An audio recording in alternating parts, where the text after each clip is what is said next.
coftal ɓallimen Aissatou jarama Boly Ba RFI Fulfulde on calminama on bismama yewtere coftal ɓallimen alet hande nde en jewtittu e haala cottugol diɗɗe walla mbiyen diɗɗe kippuji yoga e club aji gonɗe to Europe en eteska fettoɓe bal mawɓe yeeru Sadio Mané Kalidou Koulibaly hay Sékou Fofana cotti amma mbaɗi kalis e club aji France gam wiltinde jawle mumen holno ɗum walla holno jiruɗon ɗum ma en gar hen goɗɗum ko kaleten nde yewtere woni mbardiaji walla mbiyen buñaji fedde fettoɓe bal to France UNFP rokkiri hikka fettoɓe ɓurɓe teskede Mbappé Kamori Doumbia Donnarumma e fettoɓe woɓɓe keeɓi DCW ma en gartu hen haade nden en kalat ɗo joni e kawodiral timmal jahol Ligue des Champions Afrique baɗɗo hanke kawodiral timmal gartol Coupe CAF gongal e wadde e o saaha tedduɓe ko ɗum woni toɓɓe ɗe bisimilla.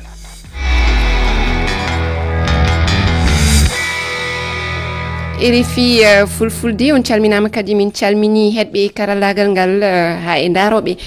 nde yewtere e hello meɗen Facebook ha eɓin joddi ɗo ene e ngal dinguiral ceerno Harouna Déme anne Hadja Dieynaba Sow wi yomi wi ɗum sohna Dieynaba Sow a salmitama Aissatou Ly e calmini hettiyankoɓe kala iyo ceerno Harouna wonno ko kirowo mbattu wiidemo ceerno Harouna ko ɗum waɗi mo hirde mo mbimo sohnajo tan ballitama seeɗa calminama onon foof e hettiɓe ɓe kala ewa Abdoulaye a salminama anne eyi seppo salminama heɗiyankoɓe ɓen kadi fof salminama Abdoulaye koye ma gartatmi saabu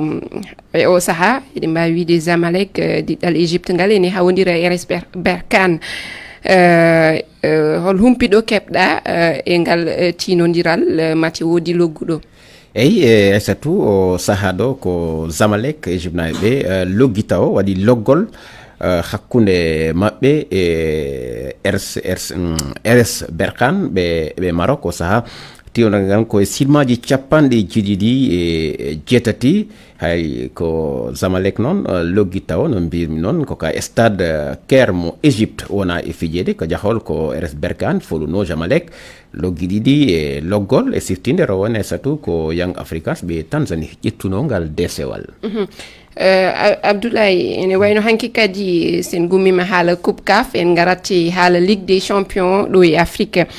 Tunis e Al Ahli pettiɗi timmal jahol Ligue des Champions eyi hanki ngal diɗɗal Espérance Tunis jaɓɓino ngal diɗɗal lollungal Al Ahli ɓe Égypte e tinodiral yowitingal e timmal jahol ko fati e folotiro Ligue africaine des champions e nder ngal hawdiral himmungal e sattugal e diɓɓe ɗiɗi ko kowal e kowal certuno heɗoɗon humpito noltodira humpito Mamadou Jonga Siba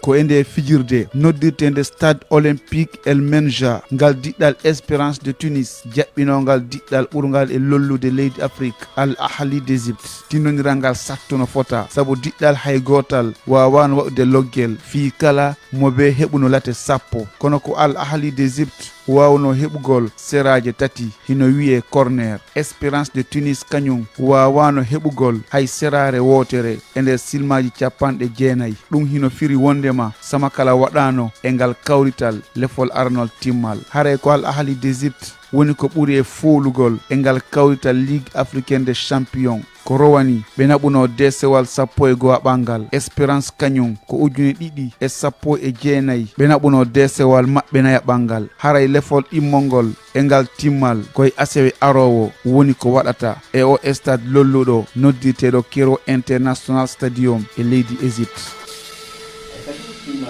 koye asewe arowo woni ko waɗata e leydi Égypte e nder tarika e siftinde e nder tarika eyyi ko ngo folotiro ko Al Ahli ɓuuri nawde ngal desewal wi ngal laawi 11 noon kono noon ene wayno ngol Tunis dartima Al Ahli saabu ede mataw koko Tunis wonno e dinguiral muɗum ko ɗum walli ɗum heeɓi jingganoɓe mataw arɓe ha heewi kono e gartol ngol ene ɗamina kam ko Al Ahli ɓuuri jogade fartangue nawde desewal ngal Abdoulaye Mataw en namdoto ceerno Harouna o artana en hen holko yiyande makko e Ligue des Champions CAF o hikka. Mboɗo sikki tan ma muusseeɗa aɗa anndi hawruɓe teddiɓe ɓe kamɓe tolniɗo ɓe poti sa jaggi hakkunde Égypte naaɓe e Tunisie naaɓe wonɗo ɓe tolni hannde e football e pettugol e nder ley kon africain mboɗo jaggi tan wonde favori ala hen no wawi wiyede moni fof so yeewi terrain mum tan no wawi woda ha dañi toon ɗum noon nayi waɗi muusi seeɗa mbiya o foti wawde hawde walla yaltude hen. kono kam keɓɗo laaɓi 12 Mataw ceerno Harouna ko on yirodirtaki kono aɗa andi sa heeɓino laaɓi 12 e tolni hikka ɗa ganduɗa kamɓe poti doole no wawi ɓe mbawa dañoyde toon hunde hay ko gonga noon dingiral mabɓe de wonata koye dingiral mabɓe haadi ha gasi a haali ɗum histoire o nan ɗon cag hanki mabɓe ɓe dañi 12 no wawi noon ɓe ɓeyda haadi par ce que ɗo ɓe tolni aɗa mbawi wiide ni kamɓe goni presque Real am Madrid e nder Afrique no Real waɗiri dominé saahi Europe Ligue des Champions no wawri hen équipe aji foof ɓuuri ɗumen hewde doole ni kamɓene noon tan ɓe mbayi ga hen e leyɗel Afrique ɓe gowi lawol no wawi noon ɓe jalta hen hikka ni. eyo Harouna a jarama ne Abdoulaye on jarama goɗɗum ko kaleten woni kabaru cottugol diɗɗe walla mbiyen club aji to Europe en gartino hen e titoɗe ɗe e nde yontere en ji Kalidou Koulibaly o fettiyanke ɓi Sénégal petto saha to Al Hilal to Saudi Pro League o sotti diɗɗal saison ngal diɗɗal ko diɗɗal manggal Abdoulaye wona noon kanko tan waɗi ko wayni saabu honorojo makko Sadio Mané pettowo kañumne toon to Arabie Saoudite e diɗɗal Al Nasr kañumne sottino e lewru goo ɓuuru ƴaɓɓino ndu diɗɗal Bourges ɗum ha hande ko to France Seko Fofana hay sino sottani RC Lens kañumne nanni hen jawdi muɗum hawnaki ko gam wiltinde ɗum hande ɗum woni toɓɓere nde holno jiiruɗon hande ko fettiyanke wonɓe toon to Arabie Saoudite saabu kamɓe tatoɓe fof ɗum ene teska kamɓe tatoɓe fof ko ɗon ɓe goni ɓe jeehi ha to Europe ɓe puɗɗima sodde toon diɗɗe holno jiiruɗon on alhaali Dieynaba ko an kokkatmi konngol jaabuɗa. ko addi ko fof ko ɗum hunde moƴƴere par ce que sa joguima jawdi moƴƴi jencina ɗum ni mbaɗa investir ko ɓuuri wadde toon investir noon ɓuuri sir par ce que heewi ko ene mbaɗa investir ga walla nana jawde ɗum e club aji e nder leyɗele men ga kono noon sa ƴeewi sa dañi damal toon walla dañi jawdi ndi ganduɗa ne wawi ɗumnindema toon o wadde toon investir ɓuuri ɓurata wawde dañcude hen ko jiɗɗa ko par ce que toon ne yarat ni no club aji ɗi no guurdi e foof no wawi walliddema kadi kamɓe wonɓe toon to Arabie Saoudite koɓe keɓata e koppereje ne heewi noon wadde kam yencinde jawdi ma guila e law par ce que en jii jour aji guila fettoɓe guila e brésilien hay sénégalais ni dañino jawde la heewi mais battidi hande ko nene jirane walla baɗo no fertina kori ni wayno meeɗa wonde ni sa ƴeewi hande Alves e ko nandi hen kono wadde yencinde kadi ene foti miijade guila e joni janggo muɗum anda to nanna jawdi to nannata jawdi muɗum Abdoulaye e lew jaabima e namdalam gongal mi suwano addude ɗum woni hande jomumen jeehi koto ha to France nannude toon jawle mumen ene ɓamta diɗɗe gonɗe ɗon hande ɗo e Afrique ko wayno Sénégal ene waɗi diɗɗe kadi ɗe ganduɗa hay sinno hande Sadio Mané baɗo no Kalidou Koulibaly ko fitiyanke mawɓe waɗɓe ɓe inde mumen heddoto e tarik Sénégal mari hanano kamɓe ɓe garta ga ene Sénégal walla baɗo no Seko Fofana yaaha Côte d'Ivoire ƴeewa toon e ligge aranowo walla goɗɗi diɗɗe goɗɗe walla ɓe ha ɓe ɓamto ɓe jaara yeeso. eyyi Aissatou no mbiɗa noon min ko noon jirmi saabu sa ƴeewi hande oɗo saaha hay Sénégal ɗo no woodi fettanaynoɗo keppumo Sénégal wiyeteɗo Demba Ba kanko sotti club goɗɗo no wi Amitié FC ko Thiès e ɗum ete ɗum caggal nde o soodi ngal diɗɗal o waɗi kadi ko wiyete académie ngam wallidde kippu Amitié FC yaara yeeso ɗum koko moƴƴi ɗum tun wawata ɓamtude coftal ɓalli leydi mum ndig goɗɗum noon kadi sa ƴeewi wono Wilfried Zaha mo Côte d'Ivoire kanko kadi waɗi wono noon ka leydi makko Côte d'Ivoire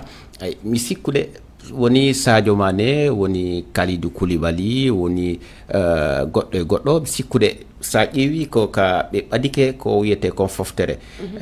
ko français wiyata fin de carrière no woodi woɓɓe ɓe nayyi minen ko eltugol men faala oɓe no ɓe nayyi min mi ƴettay jawdi an ndi min naada ndi ka banggue coftal ɓalli mi cotta club ɗum ene wayno Abdoulaye hande addi ko gueɗel woni hande fettoɓe balɓe soɓe jeehi ha ɓe ɓaɗima foftere holkoɓe mbaɗata saabu hande liggotoɗo hande ko wayno gollorde walla entreprise kañum so heɓoyi foftere mataw jiiya jomum uddita birikel muɗum jooɗo walla tan yahani ni hayno ko kamɓene hande caɗele walla miijo mabɓe ene e hol ko woni janggo mabɓe par ce que sa woni duuɓi a heeɓi ɗum hankkadi a wawata fettude ko mbawnoɗa adan ko a nattat wawde ɗum Arouna mbiɗa yiiɗi gadda hen yiyande ma kamɓe hande koɓe pelliti e kadi ko yiya woni a haali ɗum ɓe waɗi foftere kamɓe fof ɓe dogi ɓe jeehi Arabie Saoudite saabu ko ɗon jawdi ndi woni mate ɗum ne hande yontani hande fettoɓe ɓe miijo e janggo mumen law ganda holko ganniyi wadde hen e jawdi mumen mate wawa wiltinde ɗumen ma wasa wonde kadi jomumen petta duuɓi e kittali jofɗe mumen taw wona jofɗe fewde sa ƴewtinimo no moƴƴi gan jaggata wonde ɓe janggi e ardinoɓe ɓe ha hemno ɗumen so Sénégal ɗo jettuɗa so Côte d'Ivoire duuɓi duuɓi nogas walla sappo caggal pettanno tan so gayni jooɗoɗo jokta haydara kalis men fof yahay fijirde walla mbaɗaɗa ganduɗa ala ko nafata nafoore ala hen soɓe gayni ɓe gonta e probléme aji mum no mbayno leydi ɓe donc yaltude hen ɓe won hen ni natta dañda he guurdi joni aroɓe fettoɓe joni ɓe jeehi dañi kalis hewɓe mabɓe yaaɓe Arabie Saoudite kalis mo joɓa toon heewi hen o mbaɗi ɗum investissement ji nanni ɗum hoɗo ganduɗa ma woto jibini janggo e jaam soɓe goppine ɓe dañi haɓoɓe guurdi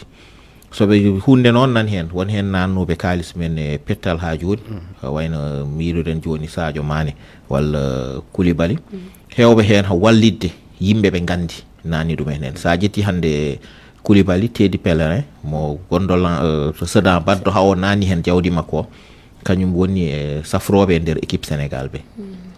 on o andi on woowi on kanko o anda haydara on wallimo ko jomum kadi ko ma heɓa yiɗi ballal on yinno ballal mbete investissement waɗe club o par ce que aɗani yehino ha woni e équipe aji ɓurni mawde France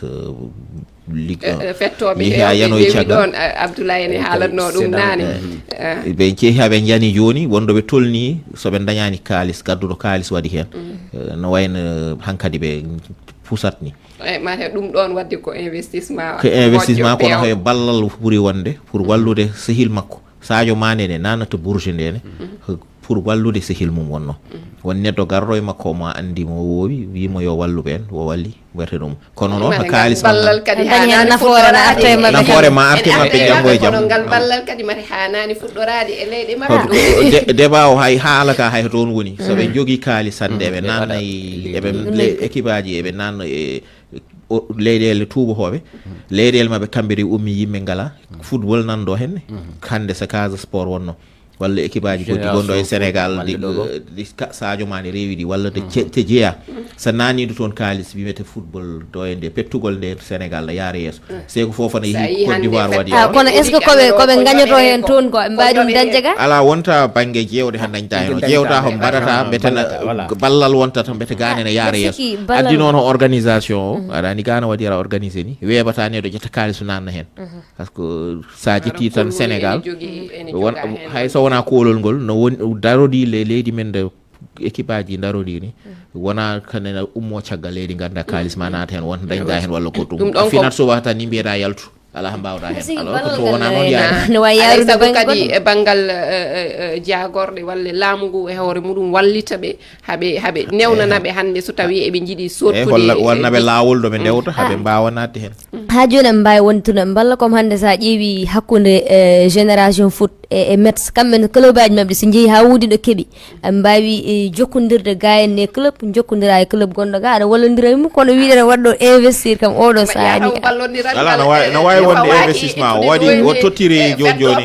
Abdoulaye haali ko wayno Demba Ba Amitié FC hande sa Casa Sport no wayni no darori ni walla Jaraaf no darori ni walla Tengueje FC no darori ardiɓe ɗum men darde darinde sa woni no jeenoɗo hen aɗa woni caggal leydi arti janggo e jaam nanne hen jawdi ma woto sikki ma woto dañda hen saabu kamɓe fof e formation ɓe goni académie je ɓe goni liggeyonoɓe liggorto ɗum ni woppi hankkadi lawol ɓe ndewno adan ganda a ƴettat kalis ma tan nan suba ha kihide haydara dañta hen joni natti wonde ɗum ɗon ɗum noon woto sikki no waɗi toon damal ngal ganduɗa soɓe jewtima no moƴƴi no wawi janggo e jaam oɗo ko jibini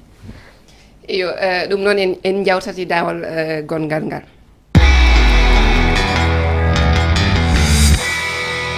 heeɗiɓe en keddoto France haalde ko yowiti DCW walla mbiyen mbuñaji ɗi fedde hawridinde fettoɓe bal to France UNFP rokkiri hik fettoɓe ɓurɓe teskede Mbappé heeɓi DCW ɓurɗo wawde fettude likarano Donnarumma mo PSG ha joni ɓurɗo wawde rende dakaji Warren Zaïre Emery kañum ha joni ko PSG pettowo ɓurɗo mo ganduɗa yakare ene ɓuuri jogede e muɗum Kamori Doumbouya mo Brest ɓurɗo yodde loggol Éric Roy mo Brest ɓurɗo wawde eltude DCW ɗe noon kewino ɓiɓe Afrique keedani caggal goto e mabɓe Kamori Doumbouya yewtidi e Sira Ñambele gollidiɗo e RFI Mandeka to Paris keɗoɗen mo ngal desewal mi heɓi ngal saabe loggol ɓurgal labede ngal mi naadi e nde hitande miɗo weltori tawde sa'i kala mi mawninte sabu golle an ɗum no ɓeyda wakkilare amen hadde UNFP ko diɗɗal am Brest adi okkudelan ngal desewal ko ɗe golle waɗi mi iwi Afrique ngam arde ɗo ɗum noon mi jokkay wakkilare ko goonga caɗele saɗata kono ko ma jogoɗa hakkille tiiɗuɗe ngam faamude caggal caɗele ko welo welo hande fandare an ko hunde wotere ko jonnugol maali desewal kan eyo keɗiɗen ɗon ko Kamori Doumbouya ɓi Mali pettowo Brest en jetti Mamadou Adama Diallo kanko pirɗo konnguɗe makko kanko Kamori Doumbouya o rokkama DCW ɓurɗo yodde loggol hikka yiɗi karno Sira Ñambale e gollidiɗo e RFI Manden kan to Paris ɓami haala makko kanko Kamori Doumbouya mo jeeya ene jeeya ɓe hirodirtuno ɓi Sénégal o Lamine Camara pettowo Metz o heɓani kono kam ene wayno kanko ne darno makko toon to likarano ene waɗi fayida oɓe meyan keɓɗo mbuñaari Marc Viviane Fowi kañumne ene hirodirtuno e Mbappé kañumne heɓani ko Mbappé heeɓi DCW ɓurɗo wawde lattude walla fettude ligue arano to France ɗum ne ko caggal nde o wayni wiide o jofni golle makko to PSG en kaalino en gartino e nden toɓɓere yontere yawtude nde ñande mum ni o arti o manti hooreɓe PSG yeru Nasser Al Khelaïfi hunde nde o waɗano Arouna hono jiiruɗa alhaali mboɗo sikki jewloto lawol nde watta nde noɓe tolni kamɓe hakkude mum koye Paris de o yinno tan haaldude yimɓeɓe wona nani hen ardiɓe hanki ñande prix ji tottirten en o UNFP o trophée ji ani nde mboɗo sikki toon ɓurno yodde o yettaɓe kamɓe o yetti émir Qatar o yettiri ɗum noon o yettiri aussi président makko mboɗo sikki toon ɓurno wonde ɗo lawol no yettini Paris an a yirani ɗum ala mi yirani yimɓeɓe jiiri ni mboɗo jaggi haadi Paris ne no waɗiri ni wona noon par ce que jour baɗo no Mbappé waddema duuɓi jeeɗiɗi sona yaha on podda darde ne podda darade hay sina yahirini welanima mataw kam aɗa foti wonno podda wadirde kono ɓe jii Paris haydara wannanimo hikka nde o yahoppata nde ɗum noon wona ko yoodi wona ko yoodi an hono jiruɗa ko Mbappé arti manti hooreɓe PSG hono jiruɗa ɗum jeenam sin wonno Mbappé mantataɓe la ilaha illallah kam ko waɗaniɓe ko fof ko waɗi e club o ko fof kamɓe ɓe donki ha waɗandemo ngal ɗon teddungal par ce que sababu ni ko jaho no foti laaɓi o yinno yaade ɓe jagge makko mo jooɗi so yeehi ɓe mbannani ɗum kankone o maska toon tan o waɗa no ɓe mbaɗini ɓe pota Abdoulaye an aɗa yaadi e ko jeeɗamo haali ko mi si tawi mi taskoto ɗum ko wiide tan ardiɓe club PSG ko hollirde tan ko ɓe holliri windere nde wondema Mbappé kuneyade kon ɗum welani ɓe ɗum ko waddata kadi ko hollata goɗɗum ɗum ko luural ngal no mawni hakkude mabɓe hayso tawi ɓe jaɓani walla ɓe yewti ley ko noon luural ngal na ɗo te ɗum na ko foti na ko hani wono ardiɓe le kippu PSG holla ɗum hakkude mabɓe e Mbappé e PSG ɗum naati hande kadi e nder tarika no fonno tun labede simoyade eyyi non fotno yarude non fotno yarude so diwi kanko Mbappé walla tan en garat hande en jii baɗono to Premier League o hande ne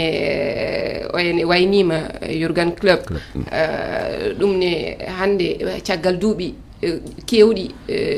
ɗi o waɗi to Liverpool kanko kam diɗɗal ngal waɗanimo teddungal eyo ruttimo teddungal manngal hande hol konngol mon e ngol mbaynugol no jiiruɗon kankone golle makko toon to Liverpool Aruna aɗa mbeɗa mbawi jaggude to Liverpool wannimo hande o hay nde haade mabɓe futade ni fijirde nde guila omo ara beddaji kiye yimɓe fof jalti gari na jappomo no dusamo hadi nde gasi ndene stade o ha waktu caggal hay goto yaltani yimɓe fof no jooɗina paadi nde arti ɓen piji jalli ɓe poppanimo ɓe mbaɗi kala teddungal no waɗa fonno wadde ɗum noon woni lawol saabu kanko o dañi toon duuɓi 9 kono a yi no Liverpool kala ha dañano kila 2004 wayruno jettude hunde e nder Angleterre e nder Europe kala hoɓe cohluno e banggue pettugal tan o addaniɓe ɗum woni championnat o ala e nder duuɓi maji par ce que ɓe jeeyi no haɓe cetti caggal o artiriɓe yeeso hay Ligue des champions o gagnima aɗa andi Manchester City kañum ɓuuri toon doole e duuɓi battinide e nder duuɓi jeegom battinide lawol gotol woni hen wonani champion kamɓe kanno ɗum wonde champion kamɓe Liverpool ɗum noon club kamɓe jeeyaɓe toon ɓe wonɓe wuuro heɓe ɓe jejjitani ɗum ɓe jii ho wanni ɓe foof alay saago noon ɓe so boni hande wattidi omo yaaha ɓe pandanamo teddungal mawgal no ɓe mbaɗiri ɗum hande ni ɗum noon yende foti ɗum woni lawol ni kala da neɗɗo rewi woodi ho wadde on so are yaade ɓe waɗani ɓe mbiye ɗum han ami jarama nimse ene joga e banggue aɗa ɓe jiɗano o yaaha kono noon woyi ho tampi omo yaha mo foftoyo hay so hitande haade makko artude haade aɗa andi sa boyido gotel noon won dara tolno hankadi andi hankadi wanawde ɓe to ɓuuri woddude o ɗon o yetti kanko hande o andi wonde o wanawde Liverpool ɗo ɓuuri hatta tolni ɗo o woppa lawol goɗɗo ara eyo ko keddoroɗen e silmaji hewani so artude tan e humpitoji e banggue coftal ɓalli haalde ko yoti fukku koyngel kawguel manguel rewɓe fettoɓe ɓal hittande ujunnaji ɗiɗi e nogas e jeeɗiɗi waɗata ko to Brésil ɗum andinama e baktu ngu FIFA waɗanno nde yontere to Bangkok ko wona ɗum ne e banggue goɓɓodiral hakkude Tyson Fury e ɓi Ukraine o mbiɗa sikki ko noon woni inde makko ɓe kuccodiri ko ɓi Ukraine o noon heeɓi kaw e dow Tyson Fury caggal nde toɓɓe ɗe lima saabu wona omo fiimo ha o yani walla ko nandi hen kono ko toɓɓe limete ɗum noon waɗi hokki fartange kanko ɓi Ukraine o hebde walla mbiyen lamade e goɓɓodirali ko wiyete e banggue poids lourd scientifique eɗen mbawi wiide woni ɓurɓe teddude ko noon walla ene waɗi tan ɗum no wiyatno teddedi mbiɗa sikki ko ɗum holno jiiruɗon ngal kawodiral tan e ko yaawi Aruna ari Dieynaba Tyson sohna Dieynaba wona an fododirta ɗo ene inde sohnajo to ceerno Aruna ewa kawdiral ngal weeɓano saabu en jii Tyson wawa yebde kamɓe ha mbinomami nane pettugol o kamɓe ne mboɗo sikki ɗon ɓe tolni Tyson Fury ham hande ɗo tolni ɗo mo renta he ɗum foof nan musate mum ɗum noon kamɓe ɗiɗo demno tolnade seeɗa ɗum waɗi muusine feewi ayi sa yi no yaari ni hoye toɓɓe ɓe ceerdira ɓe donki hay goto ronki fiide hen goɗɗo hay sin ɗum noon wondi kamɓe to ɓe telni niveau ji ɗo mboɗo sikki noon ma watte haadi ma watte maɓe mbattugol ngol noon tedduɓe ko ɗum uddi yewtere nde hannde min jetti on e heɗugol mum lobbol min jetti heɓɓe karallagal ngal Sara Doumbouya yettama en jetti kadi Malang Sonko yomi salminima ande zanga jiɗɗoɗa ko salminede tedduɓe min dokki on aaji alétarore e toɓɓe goɗɗe on jarama